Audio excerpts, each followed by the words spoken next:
পৃথিবীর সব কষ্ট সহ্য করতে পারলেও ভালোবাসার মানুষগুলোর চোখের পানি সহ্য করার ক্ষমতা হয়তো আমাদের কারোরই নেই।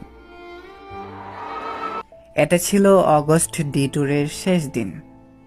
লাইভ কনসার্টে গান গাইতে গাইতে একসময় হঠাৎই কান্নায় ভেঙে পড়েন আমাদের মিনিয়নকে। তার কান্না যেন থামছেই না।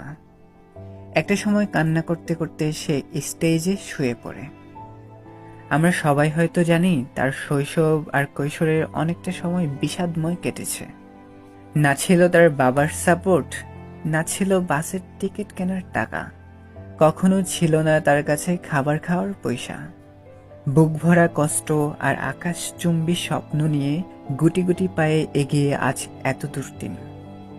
আজ হয়তো সে ঠিকই আকাশচুম্বী সফলতা অর্জন করেছেন, কিন্তু একটা সময় যে তাকে বুঝার মতো কেউ ছিল না, সেই চাপা কষ্টটা হয়তো আজও তার মনের মধ্যে কাটার মতো গেঁথে আছে, যেই কারণে মাঝে মধ্যেই তাকে অঝরে কাঁদতে দেখা যায়। সেদিন সুগায় একাই কাঁদেনি, তারই সাথে সাথে কেঁদেছে কোটি কোটি ভক্তরা।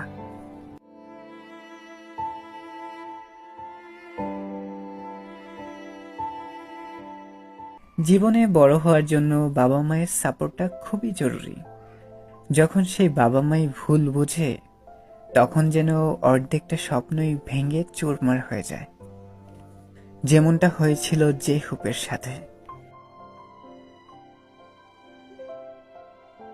তার বাবা কখনো তার ড্রিমকে সাপোর্ট করতো না, কখনোই চাইতো না জেহুপ একজন সিঙ্গার কিংবা ক্যাপপ আইডল হোক। তার বাবা চাইতো সে বড় হয়ে ভালো কোনো জব করুক, কিন্তু কোনো বাধাই আমাদের জেহুপকে আটকে রাখতে পারেনি। আজ সে বিখ্যাত কোরিয়ান ব্যান্ড বিটিএস এর মেম্বার। আজ সে একজন সফল ড্যান্সার, র্যাপার, সিঙ্গার, সংরাইটার। কিন্তু জেহুপের বাবা পরবর্তীতে ঠিকই তার ভুল বুঝতে পেরেছিল।